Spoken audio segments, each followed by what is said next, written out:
Heading into the 2026 NFL draft, is cornerback one of the biggest needs for the Miami Dolphins? Should they consider Jermon McCoy or Mansour Delane at 30, or should they wait until 30 and 43 to strike on the corner class? We're going to talk about it all as I give you my top 15 cornerback big board for the 2026 NFL draft. It'll include prospect profiles of 15 players as well as some all 22. So we got a lot to talk about. Let's go ahead and let's get into this.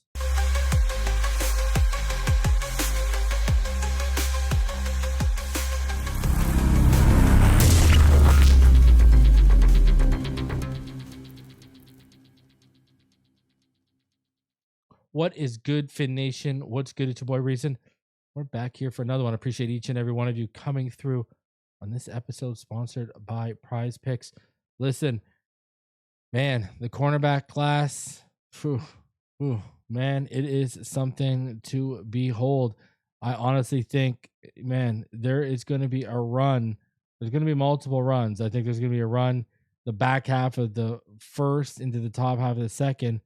And I think there's going to be a run between 40 and 70 somewhere. Like, I feel like the Dolphins are kind of in a spot like last year where you remember how we kind of missed out on like Savon Revel and those guys because there was just a run before we picked. Man, I feel like there's going to be a run at 75. Just like I think, guys like Chris Brazell and Ted Hurst are going to be there. So it's going to be really interesting. I think could be 10. I honestly think there could be 10 corners that go in the first 70, 75 picks. I'm not even yanking the chain. It's a deep class, but it's top heavy a little bit, and then it starts to drop out and thin out, and then you get into guys like a sleeper Dalen Everett and stuff like that. So it'll be interesting to see how this cornerback class plays out for the Miami Dolphins, because obviously the biggest question is it one of their biggest needs? And I think it is. I mean, you look at who they got in the room right now. You're talking about Juju Brents, a guy who can't stay healthy. Storm Duck, can he even be a corner too? And then you got what? Who else we got? Marshall. What can Marshall be for us right now? What can we expect Marshall to be for the Miami Dolphins right now? So, and hey, Jason Marshall Jr. did a little bit better than I thought he would, but can he even be a starting slot? Can he even be a number 2 or number 3 guy in your corner room yet? Is he ready for that?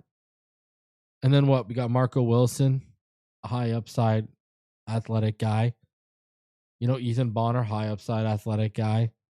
Then you get into like the Ethan Robinson and the Jason Maitres. And I mean, it's so thin. We're excited about Daryl Baker coming here. It's thin. And I get it. Hafley system, kind of like how they are with receivers. Unless you're special like Jair Alexander, who they took in the first round. I mean, usually they're like guys that are 6 foot, 6'1", with a relative athletic score, but he's 5'10", had a really good really good 40 time. He's a really good player, came out and they kind of bended, just like Matthew Golden. They bended for him. He was the first wide receiver in 20 years they took in the first round. Normally, receiver and corner are 2 positions they like to hit in day 2, day 3. So I mean, we'll see. Now, obviously, the question is Mansour Delane or Jermon McCoy. Would you take either 111? I'm a fan of both players. I think Jermon McCoy fits what we want to do a little bit better, lengthwise. I think both guys can play man or zone defense. I don't think you're gonna have a problem with that. Now you have little intricacies like, okay, certain things maybe they need to get better in press and stuff like that, but I think they're both scheme versatile, right? And you look at a guy like Jermon McCoy, man. Yeah, I also think that 2024 tape at Tennessee was better than the LSU tape for Delane in 2025, but people sleep on that 2023 tape at Oregon State. Right? Jermon McCoy was very, very good. He was a lockdown guy.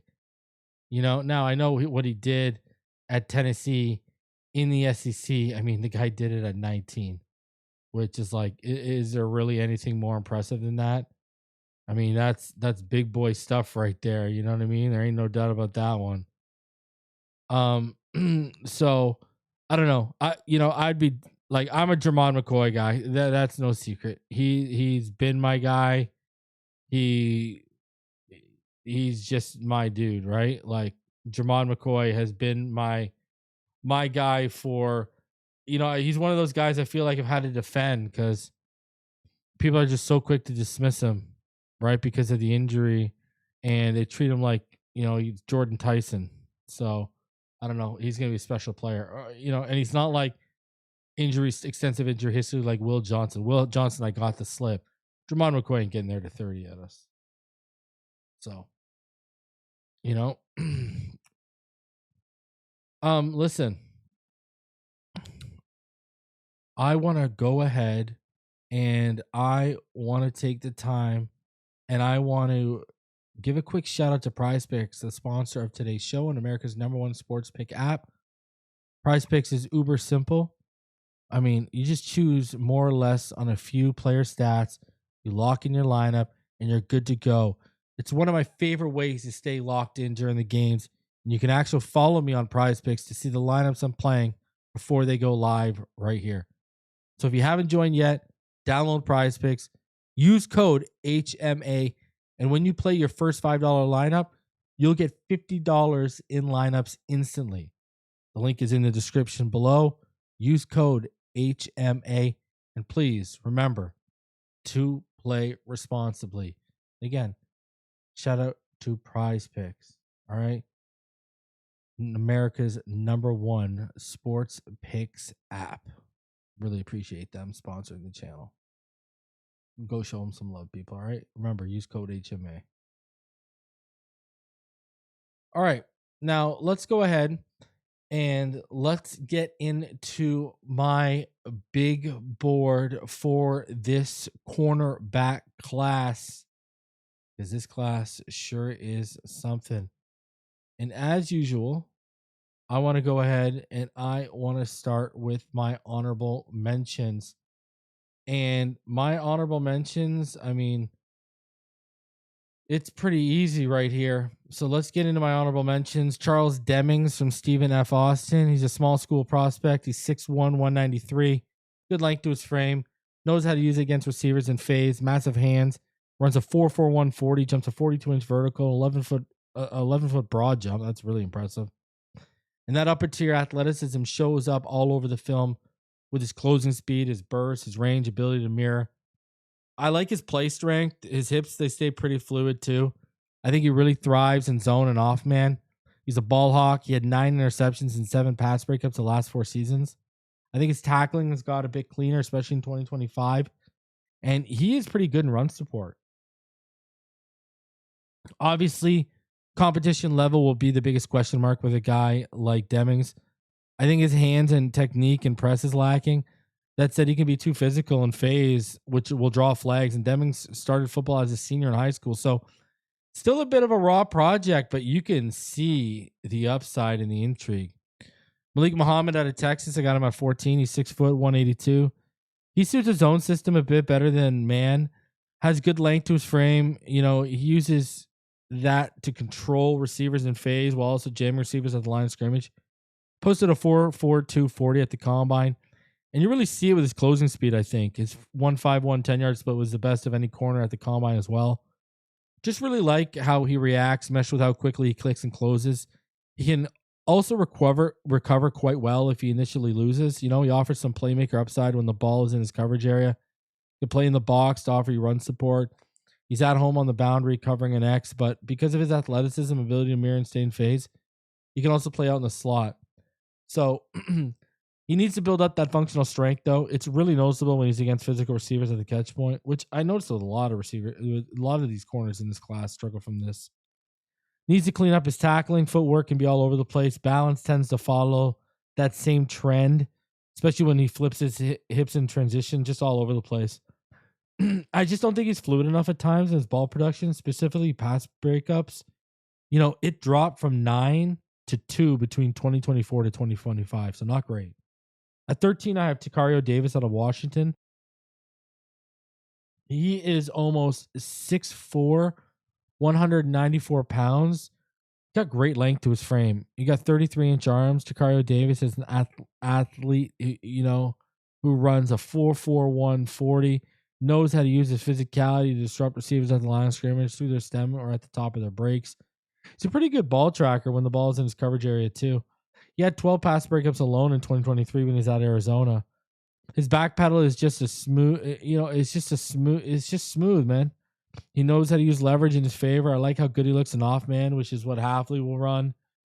And, I think he's a solid tackler. He has some thump behind each hit too. So now his hips can be a little stiff when he flips them out of his back pedal. He's not a twitchy or explosive type of athlete. His eyes can be undisciplined and he can give up easy completions a little too consistently. He's also dropped a few too many should be interceptions for my liking too. At number 12, I got a guy who's probably not going to be a lot of people's top 15, but I like him. Jaden Canady. I love Canady. He's a slot corner. That's where he projects best. But he also gives you free safety rotational flexibility and 2 high looks and such. He's played at Tulane, Ole Miss, and finally this last year at Oregon. Coverage skills, I think, are very good. Clocked in the high 4.3s, low 4.4s at his pro day. And listen, I think he's one of the most underrated players in this cornerback class, which is crazy because I think he's a future starter. In 2025, Canady had the fewest yards allowed per catch, and like 6.1, and fewest yards allowed per coverage snap, which is like 0.36, amongst all Big Ten cornerbacks. He had the fewest yards allowed in coverage, 104, amongst all corners in his draft. He can make plays on the football, as seen by his 12 pass breakups and 2 interceptions over the last 2 seasons. His feet are fast, but the footwork is consistently clean, as is his back pedal, smooth hips and out of transition. Love how quickly diagnoses and triggers downhill. No issue staying in phase or mirroring receivers for him. His issue is length and size are not ideal at 5'10", 5'8", 183 pounds, especially against more physical wide receivers. Strength is underwhelming too. That can lead to his tackle attempts being broken. So he also missed time in 2022 and 2023 with injuries. At number 11, a guy I'm really high on. Big fan of his game. As I said and tweeted out before the combine, he's 6'1", 196. His arms are a touch under 32 inches. He runs a 4.38 40-yard dash, a 2.56 20-yard split, a 1.54 10-yard split. Everett has a 37.5-inch vert. Has fantastic range to his game. Knows how to use his size and length, especially in press man. Keeps his hands active at the line of scrimmage, or can carry through the stem to the top of the route with his physicality and length too. Offers playmaker upside with 5 interceptions and 14 pass breakups over the last 3 years. I'm a big fan of this kid. Fluid hips help him mirror really well and stay in phase. He looks smooth out of transition when he flips, those hips. I love it. High level athleticism allows him to be effective playing the run, not just covering sideline to sideline and showing that range. Good tackler and rebounded in 2025 with it. He made 2024 look like an anomaly in regards to his missed tackle rate. So he's a legit boundary corner that can play in the slot and cover tight ends with his raw size and speed. I think he fits in man or zone because of his physicality, awareness, and disciplined eyes. He's got the IQ for it. Now, I do think his route recognition does need a little improvement. He can allow receivers to get across his face with either their line of scrimmage releases for easy underneath completions, and he needs to cut back the penalties, especially the grabbiness, as he's had more and more every season. For how physical he is, you'd like him to win at the catch point more often against bigger-bodied guys. And Everett, his coverage film in 2024, I thought was better in 2025. So let's enter the top 10. Let's start at number 10 with Davison Igbinosun from Ohio State. He's got prototypical size and length for the position at 6'2", 189 pounds, 32 and 7/8 inch arms. So that's almost 33-inch arms. He runs a 4.45 40, which quite frankly is no surprise because his speed is all over his film and his range, how quickly he can close a gap or trigger downhill. Under Patricia as that defensive coordinator at Ohio State, Igbinosun played a ton of press coverage. He could play out on the boundary in the slot, and he knows how to use his length to disrupt receivers during the release stem and at the top of the routes to try and win at the catch point. He gives him pretty wide tackling radius too. He has great recovery speed. He mirrors really well, has the speed to be ideal for trail technique. Fits what Hafley want to do with match coverage post snap. I think he has a high enough football IQ with disciplined eyes to be fine in zone. And his ball production has been good with 4 interceptions along with 13 pass breakups, the last 2 seasons. Now, he only allowed a 42.6 passer rating in his coverage area in 2025. You got to love that. What I like is he plays with a little bit of a chip on his shoulder. You especially see that when he's in run support, as he's always looking to lay the hammer. He can get off blocks. Now, he needs to build out his frame and functional strength further because that lack of strength can hinder him when he's tackling bigger physical receivers who can play through contact. I do think there are times that you see the hips be a little bit more stiff than fluid on film. He can be overly aggressive. That leads to penalties. Footwork can get a little too choppy, and he allows receivers to get across his face for quick underneath releases a little too often. Number 9, I got Keontae Scott. Hurricane fans are familiar with Scott, 5'11", 193. Posted a 4.33 40 time, along with that 44-inch vert at Miami's Pro Day. Absolute dog on the field. And I think he projects best as a nickel slot corner with star roll upside in a zone off-man defense. Got good size and length to his frame. Plays with a ton of physicality. Loves to disrupt the receiver through all phases. He has fluid hips when he transitions with good footwork to match. His testing didn't surprise me. His agility looks really good on tape. With how quickly he can change direction or move laterally. I think he's a really smart player that can diagnose the play quickly. He reacts just as quickly too. He's very instinctual in my opinion as well. Listen, I just love the energy and motor he brings to defense. He's a good blitzer. He gets home in the blink of an eye, as seen by the 5 sacks he posted in 2025. He's also good in run fits because, again, he's the type of player that embraces the physical aspect of football. While he showed playmaking upside in 2025, 2 forced fumbles, 2 fumble recoveries, 2 INTs, 4 pass breakups. Now, he doesn't need to clean up the tackling. He posted a 20.3 missed tackle rate in 2025, as a senior. While as a freshman at Auburn, he had a 20.6 missed tackle rate. So, allowed a little too much yard after the catch for my liking in 2025. Like, 214 of the 332 yards he allowed in coverage were after the catch. Needs to get stronger to handle physical receivers at the catch point better. He's also about to be 25 years old, and for as good as his ball production, is, as well as the passer rating he allowed, where was it the other 3 years? Number 8, Brandon Cece out of South Carolina. I know Cam Smith, y'all having flashbacks. He's just under 6 foot. He's like 5'11", 6'8". 189 pounds, 30 and 3/4 inch arms. Posted a 10-foot, 11-inch broad jump and a 41.5-inch vertical at the combine. And though he didn't run the 40 at the combine, he did post a 4.4 at the South Carolina Pro Day for what it's worth. Speed and athleticism does allow him to stay in phase on film and trail technique. Whatever it is, it's comfortably done with him. And he can carry the receivers when they try to stretch him vertically. I think he has good enough spatial awareness, reads the QB's eyes well. And he has the instinct you'd like to see in zone, while CC also has shown the ability to be physical and disruptive enough from press. Between North Carolina State and South Carolina, he's lined up mainly on the boundary, but can also play in the slot or as a big nickel if you need him, because he's actually quite good in run support. Pretty fluid mover with smooth hips that will only be 21 by the start of his rookie season. So he's young with tons of room to grow. Had 10 pass breakups the last 2 years, including 7 in 2025 alone. Plays quite aggressive, knows how to use his length to be disruptive, and offers some blitzing upside.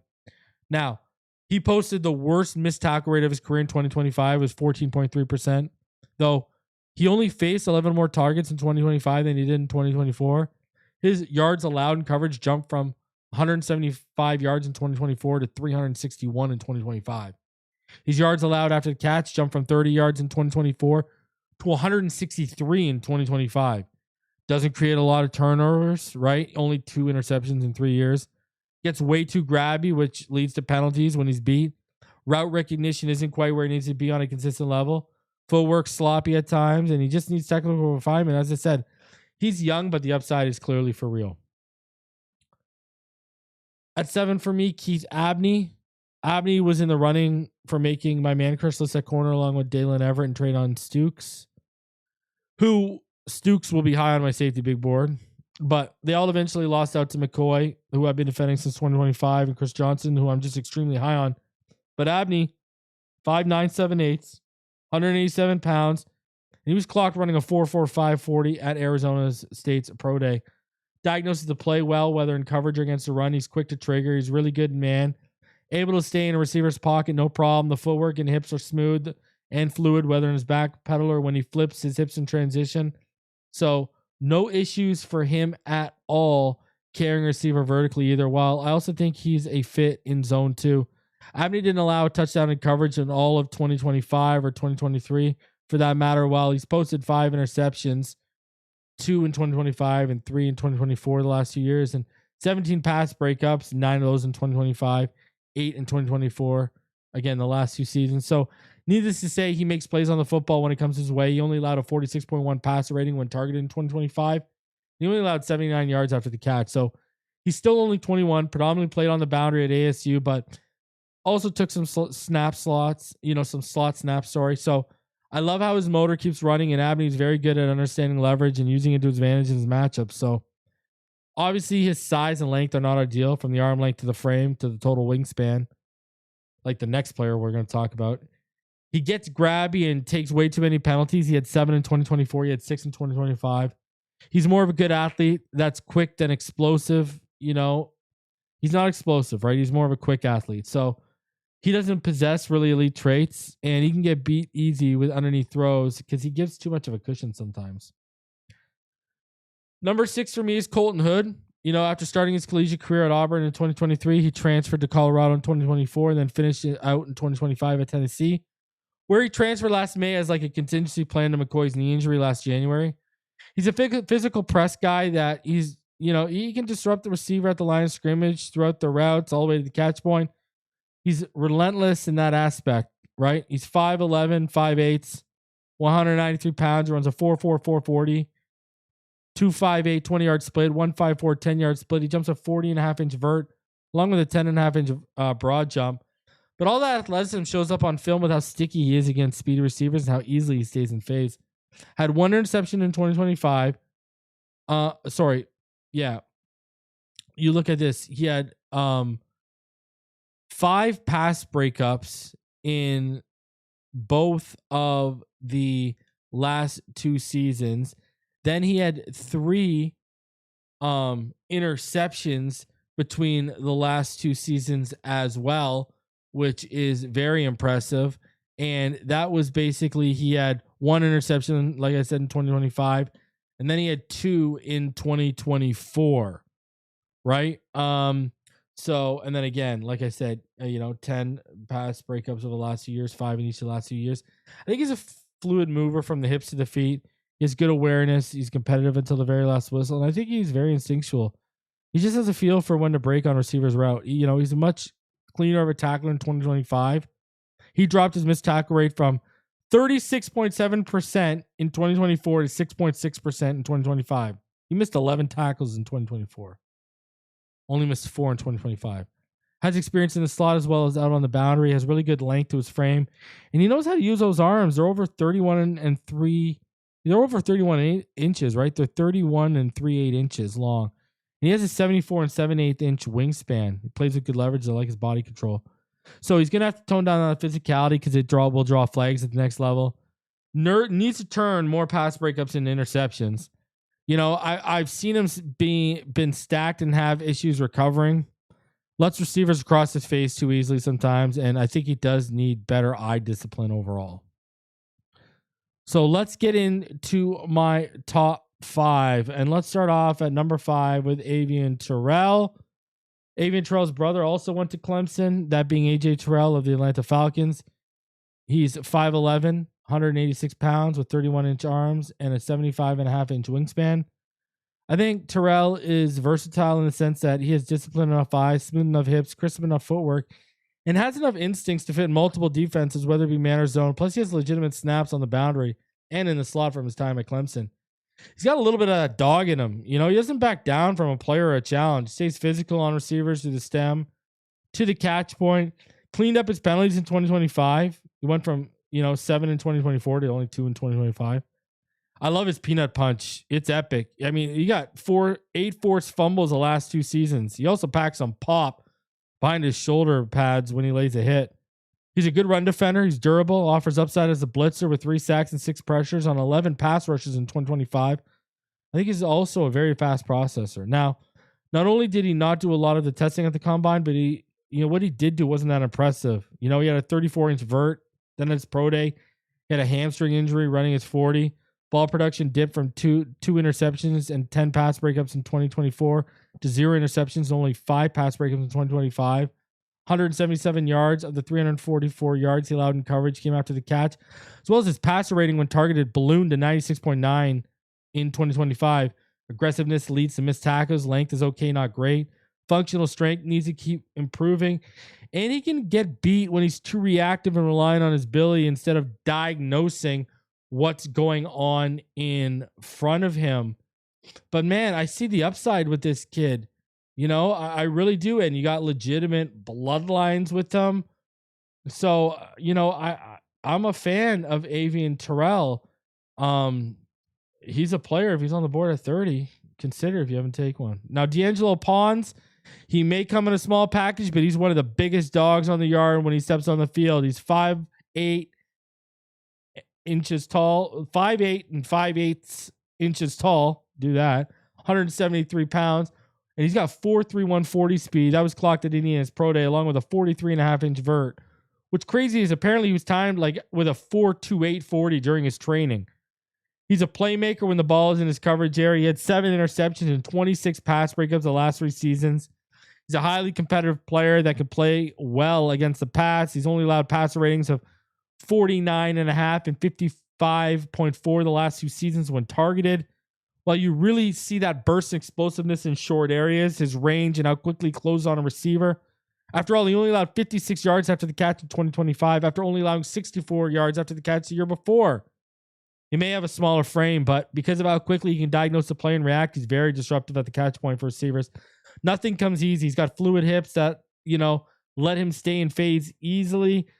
The back pedal and footwork is buttery smooth. I think he fits more of a zone-based off-man system than a man, which is not to say he wouldn't thrive there either, given his mental processing and traits being really good, right? And run fits because Pons love to hits. He rarely misses a tackle, especially in the open field, as seen by his 3% missed tackle rate in 2025. And he's never been above 9% in his career in terms of missed tackle rate. Pons was able to cut back his penalties, only taking 1 in 2025. What I also like about him is how durable and tough he is, even if his size isn't on his side, man. Size is his biggest issue. He's an outlier from height to arm length, which will be an issue with bigger physical, longer receivers. I get that. And he can become a victim relying on his traits.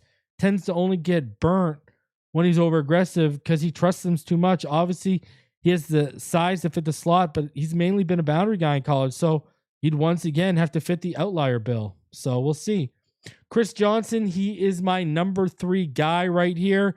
He's one of my man crushes in the draft. I think Chris Johnson is one of the most ideal fits in Jeff Hafley's system.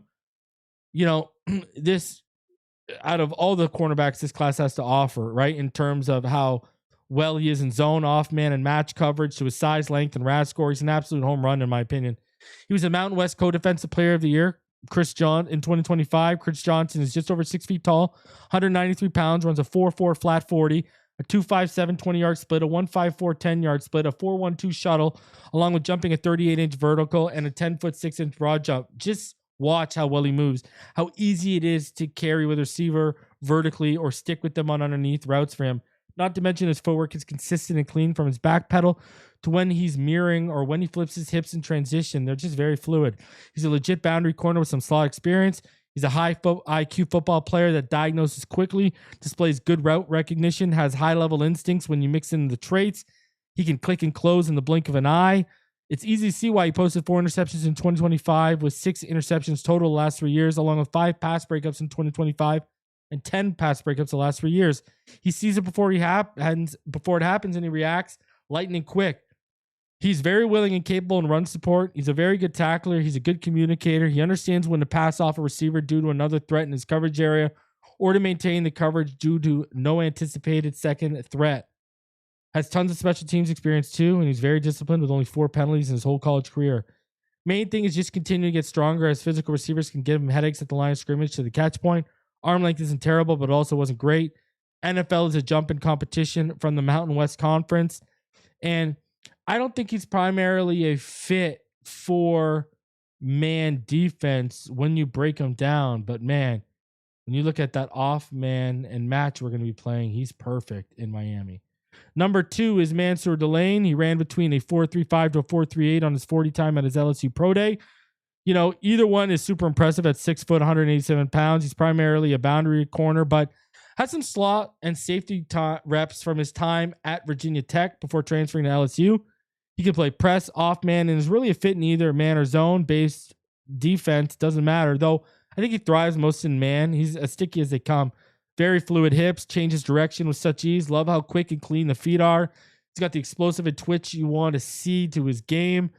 You know, his eyes stay disciplined. He's got high level processing and route recognition to match. In 2025, he had 2 interceptions, 7 pass breakups, and only allowed a 31.3 passer rating when targeted after posting 4 interceptions and 4 pass breakups with Virginia Tech in 2024. I love the power he packs behind his pads when he closes in on a ball carrier too. He plays so physical, but wasn't penalized a single time during the 2025 season. Also plays, you know, he displays that physicality quite often at the catch point, which is why it's so hard to rack up catches on him. That physicality also shows up in the run game where he offers, you know, good support as a really good tackler and defender who can shed off blocks. He's got a high motor, doesn't take a single snap off, and one of the best things about him is he's improved year after year. Now, his flaws start with his length. His arms are just 30 inches. His hands are under 9 inches. For as physical as he is, his strength needs to be continued to fill out, especially noticeable when he's trying to jam and press. I would also say that the 4.3 speed doesn't show up as frequently on film, especially when stretched vertically or when trying to recover. And Delane can be a little over-aggressive in coverage, and he can be susceptible to double moves, but I love him. I get the top 10 hype for him. He's a great player, man. Mansour Delane's a great player. Now, my number 1, Jermon McCoy. Though some fans will have treated McCoy as if he has an extensive injury history like Will Johnson last year had 3 major injuries, or Tyson this year, who's basically been injured every year since he was a senior at high school. Listen, he's been cleared to play for months. He's willing to play for the Vols if they made the college playoffs, and they didn't. So he ended up standing on his 2024 film, which is the best of this class, where he dominated the SEC at 19 years old. His pro day testing, which was elite, also alleviated a lot of concern. So what's crazy is he would have been CB1 last year if he came out too. So he ran a 4.38 40 time at his pro day, along with a 38-inch vert and a 10-foot 7-inch broad jump, just under 6'1" with 31.25-inch arms and a 7-inch wingspan, which is very good length to go alongside that very good athleticism. He's a true boundary corner that can play and press off man with his versatility, traits, and IQ, allowing him to fit both man and zone defenses. The 2024 tape displayed the best eyes in this class for a corner, in my opinion. He has elite diagnosing and route recognition ability. He triggers insanely quickly. He stays physical with his receiver in matchup, the whole route to the catch point. You know, his mirroring ability is elite as well. He can pack some pop like a can of soda on ball carries when he hits them. And he did look like a more reliable open field tackler in 2024 than he did at Oregon State in 2023. He displays the ability to recover if he's beat off the line of scrimmage during the stem or at the top of the break. His hips and feet stay fluid and constantly work in unison. He was a receiver in high school, which shows up with his high-level ball tracking ability. He's a legit playmaker as he posted 4 interceptions, 6 pass breakups, and a 53.6 passer rating allowed at 19 years old in the SEC. McCoy won't be 21 until August, and he has tons of untapped potential, which is downright scary. The ACL injury is the biggest issue, not because of the recovery, but because it didn't provide any 2025 film. That said, I did like what I see from him overall, but if you're going to be honest with yourself, there are some issues on the film when you look at McCoy, right? It's not all beautiful, right? So like he did struggle with elite physical longer receiver like Jeremiah Smith when he faced him, but I mean, who doesn't have issues with him, right? He also struggled against Andrew Armstrong. Dolphin fans might remember him. McCoy gets a little too grabby. He needs to cut back on the penalties. That was my biggest issue with him in his film, was the penalties. He had 8 in 2024, I think. So he can give up a little too much of a cushion and get beat across his face. Not often, but when you're nitpicking, right? And I think he just needs to be continue to display more consistent tackling technique. We saw him get better in 2024 from 2023. I just need to see it more, right? And listen, he does have a few reps in zone where you need to communicate and pass off guys a little bit better. But other than that, you're just nitpicking. McCoy's film is top tier. It is elite. and he is my cornerback 1. And listen, other than some tackling issues at Oregon State, that Oregon State at 18 is very, very good. Cornerback 1. Let me know down below. Would you take Mansour Delane or Dramon McCoy at 11? Would you take Chris Johnson, Colton Hood, or D'Angelo Pons, or one of those players between 30 or 43? Or would you wait till later in the draft? Let me know down below. And please do me the favor. It takes 1 second of your time. Smash that like button. If you're new, go ahead and subscribe. And if you do have the chance, go check out Clean the World, cleantheworld.org. You can help clean the world by just volunteering or donating at cleantheworld.org. Change the world one bar of soap at a time. Listen, again, smash that like button, subscribe if you're new. I will check you out on the next one. We got an ESPN draft analyst coming on the show this week and another big board. Smash that like button. Love y'all, and I'll check you on the next one.